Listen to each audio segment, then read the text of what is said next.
Hi guys, I hope you're having a good day. So the truth is that you want to pretend. You truly do not want to come on camera on the internet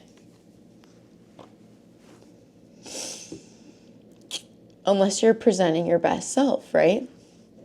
But when something so terrible happens in your life, in our case, losing our little baby Luca unexpectedly, there is no part of you that can even show up in a state that is in pretend or fake. And I so appreciate all of you who are saying just be real, be you, be vulnerable, because it'll encourage other people too. And then you see the other side of the coin where, when TikTokers take a little video of them crying or whatever, people are like, that's so attention grabbing. And I understand people make fun of people who do that because it's like, oh, they're setting up the camera, they're crying. It's like a whole scene, right? I can't speak for anyone else, but all I can say is that you don't want to show up like this. You don't. But in our case, I literally don't know what else to do. And maybe I won't even post this. Maybe it'll just be for me. But every time I try to get the strength to do something, it's so hard. I'm sorry. I know I shouldn't apologize, blah, blah, blah. But even look how crazy my face looks. For some reason, I feel like it looks even crazier on camera right now, probably because I've been in the sun. And there's no part of me that even wants to put on makeup. And I know this is why going to a job and everything is so good for you, because you have to put one foot in front of the other. And Alan is each day, he's as cliche as it sounds, time really does heal. And each day we're going to get better, as hard as it is to say. But then there's a part of you that sounds so terrible, but you also don't want to get better because you feel you're I do, trust me, I do. But you also feel you are abandoning the person or the animal, the family member, the loved one who no longer gets to walk the earth. So there's this weird, why him and why not me? You know what I mean? I'm really not trying to make a scene and cry for you guys. I want you to know that. But I also listen to you when you're just show up as you are. And I think I'm gonna do a piece on this, which is using chat. I'm laughing because this is ridiculous, but I know we all do it. Using ChatGPT to therapize you. I use it like my therapist, and I know that's not necessarily healthy. And maybe this will be our first video, kind of back in a newsy way. But I was what content do you think Luca would want me to make to ChatGPT? And ChatGPT was Luca was pure connection. He'd want you to bring people comfort and connection and help people feel less alone and more seen. He'd want to protect others through truth. And that's why even sharing our story, it's not to bash any company. For those of you who haven't caught up, watch my video right before this. But essentially we used a rover sitter, and then our healthy dog ended up dying. And there are so many questions, and there is an investigation apparently underway. So we are going to continue to stay updated on that. But that was encouraging through ChatGPT. Protect others through truth. Keep spreading joy, but real joy. Luca was joy incarnate, but not in a fake, bubbly influencer way. He was the kind of joy that grounds you. That's what your audience loves. Real emotion, real stories, real meaning. Except, guys, I never thought that I would be the story. And it really messes with you because emotional distress is so real. And I've been thinking about, as silly as this sounds, I've been thinking about Justin Baldoni and his family, because obviously they're suffering from emotional distress through his whole case, but like way, way longer. Like ours just happened less than 2 weeks ago. But I'm like, you really, especially when you're the victim, but you're the one, I'll get more into this in an upcoming video, but like essentially having to prove that we're the victim, like it's insane. Emotional distress is so real, and this whole thing is like making me question everything, like my style of content. I'm like, am I actually doing the world a good place, like reporting on entertainment news? Like I have always been in prayer about my content and been like, God, lead me in a different way, like help me. Oh, my little fake nails I need to put more on, but I mean, this is real, this is reality. But I was always like, God, help me bring a different perspective to topics that everyone talks about. Help me like bring it to a deeper level. But even that, I'm like, is that a waste of time? Like, am I adding value to the world? And this is where I would love to hear from you guys, because I'm truly questioning everything through Luca's death, and it's obviously like affecting my work when it comes to my own content. But maybe this is what was supposed to happen. I'm not sure.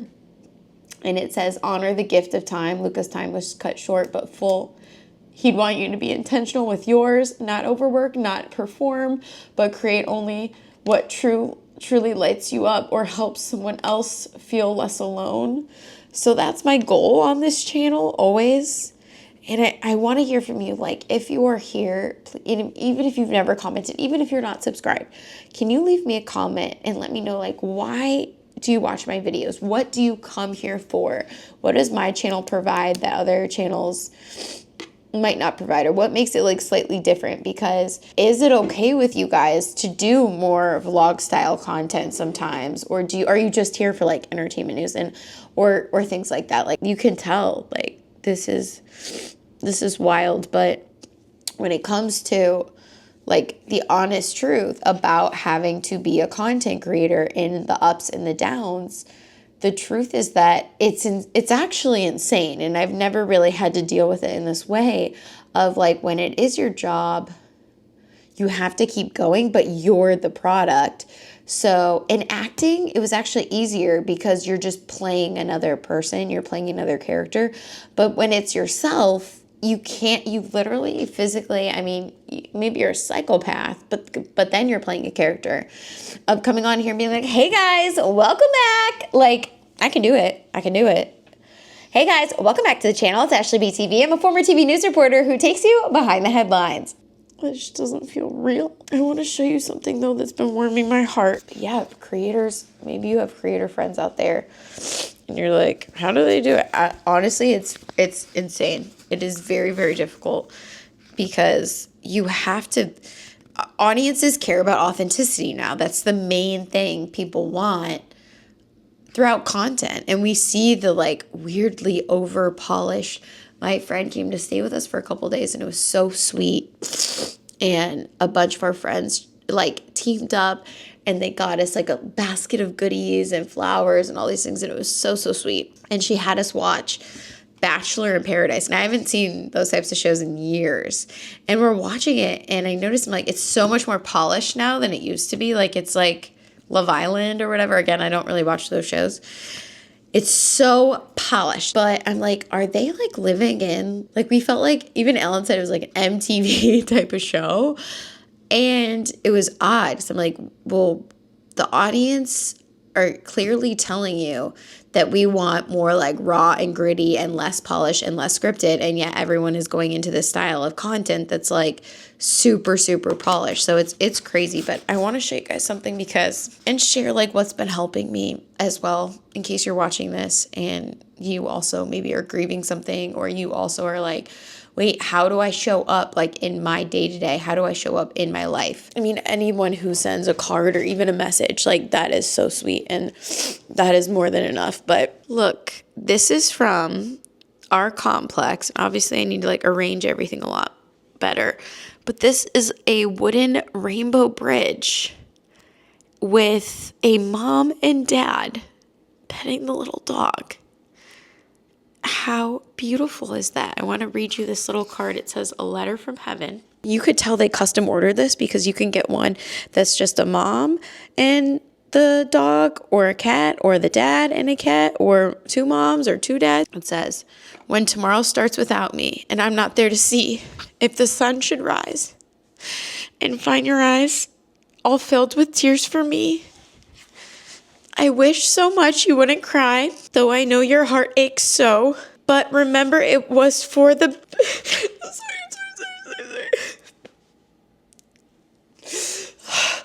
I get to the point where, like, it's hard to breathe. Elle's gonna see this video and be like, you are psychotic, don't make videos without me.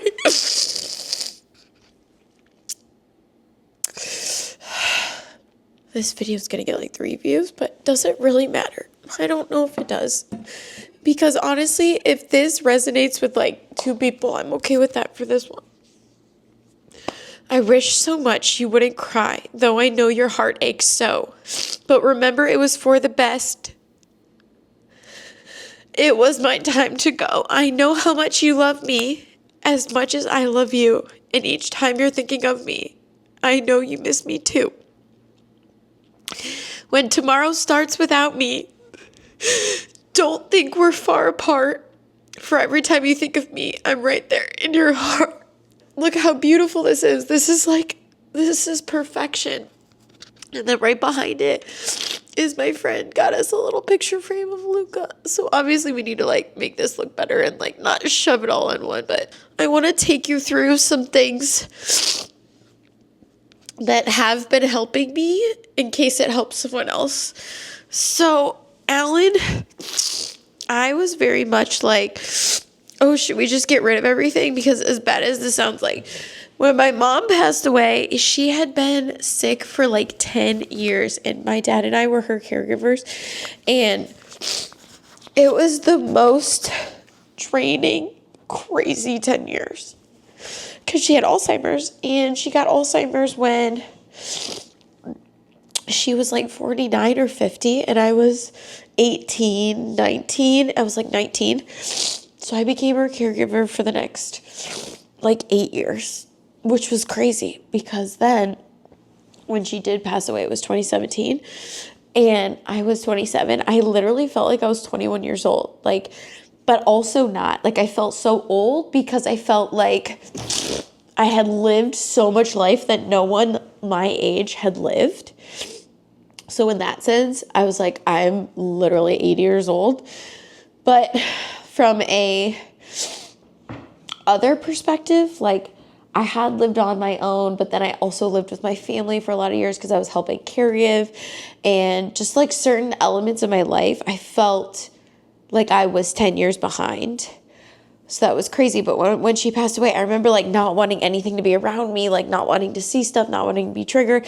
I was like, okay, let's get rid of all of Luca's things. And Alan was like, no, I don't want to. Like, that's crazy. And I'm so glad I have a husband that doesn't think like me, that thinks really differently because having some of Luca's stuff has really like brought us comfort. So I want to show you like his bed. We still have his bed and we still have a couple of his things. And we also kept like some of his stuffed animals, just a couple. Like this Luca bear. And Alan's like, look, you have like an actual bear now. You have an actual Luca bear. For those of you who like don't have animals, you're probably like, why are you such a psycho? But for those who do have animals, like you freaking get it. Like I know you get it. Okay, the other thing that was so nice was our friends, and here's some ideas if you have a friend who's grieving. Meals are literally everything. Like truly everything. And our friends donated like money for us to get meals, and we have this like meal service right next to us that is so wonderful. Meals from Nona's that like make homemade meals. So we have like balsamic chicken and chilled salmon. It's cheaper doing that than like an Uber Eats. That is so nice because the amount of energy we have to cook is like zero.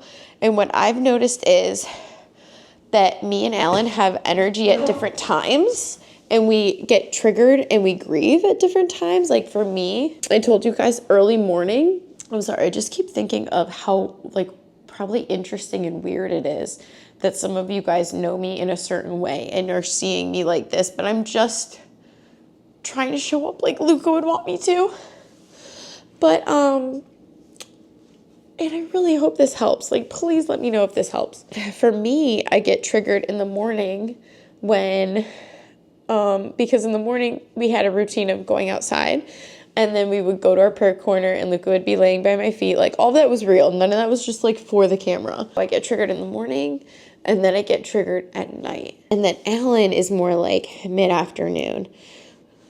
And I express myself more externally, like I can't really breathe that well, and he's more internal. But I just saw the wooden bridge, the rainbow bridge, and I'm like, that is the most, I'm going to see if maybe I can link it or something in my comment in the description for you guys, because the rainbow bridge was so beautiful. But even just like getting a $1 Trader Joe's card and sending it to a friend is so helpful. I will say the thing that is very sweet, but not necessarily as helpful, just being honest, is when people say, let me know if there's anything you need.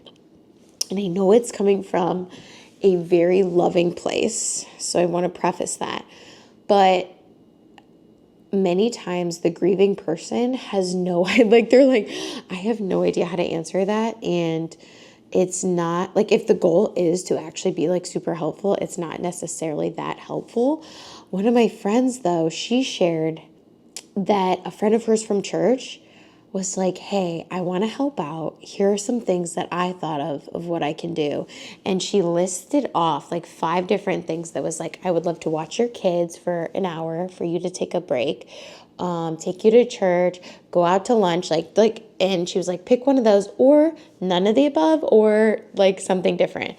But giving people an option of like how you actually do want to help, I think meals is just number one for me, is so nice, I think. So a lot of times people, like, they don't have the capacity to like hang out, but maybe it's, hey, like, can I stop by, bring you a meal? Can I just like write you a card? Can I sing you a song? Like, some people have been sending me voice memos of like prayers, and that has been so lovely. I really appreciate voice memos because you just don't always have the capacity to chat on the phone. So those are some of the things that have been helping me. And then also, so hyper aware that time's so short.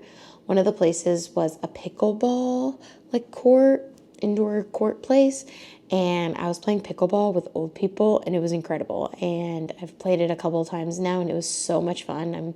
I'm very excited to continue that. So finding ways to just get out your energy so then you almost don't have energy to cry is helpful too. But I know it's a process. I would love to hear from you guys in the comments, any tips you might have. And honestly, even in the process of making this video, it's like all in one take, but in the process of making this video, it helped to get out all these feelings. And I do really hope it was helpful, like showing this side of the process. I'm trying to continue the channel with what feels right during this time. Let me know how you get through tough times, and also why you're here. What brings you here? What would make you want to leave? And what you actually do want to see. I love you guys so much, and thank you for spending this time with me. I always thought it was weird when people are like, come hang out with me, but now I get it, because I'm like, oh, if you actually talk to the camera like it's your best friend, it really is like hanging out. And you saw me going from like hysterically crying to now I'm like more calm. So I guess this worked. And maybe I'll regret this later, maybe not. I will see you guys in the next one. And please let me know all the answers to my questions in the comments. I love you guys. Oh, I did my thing. See? We're slowly getting back to normal.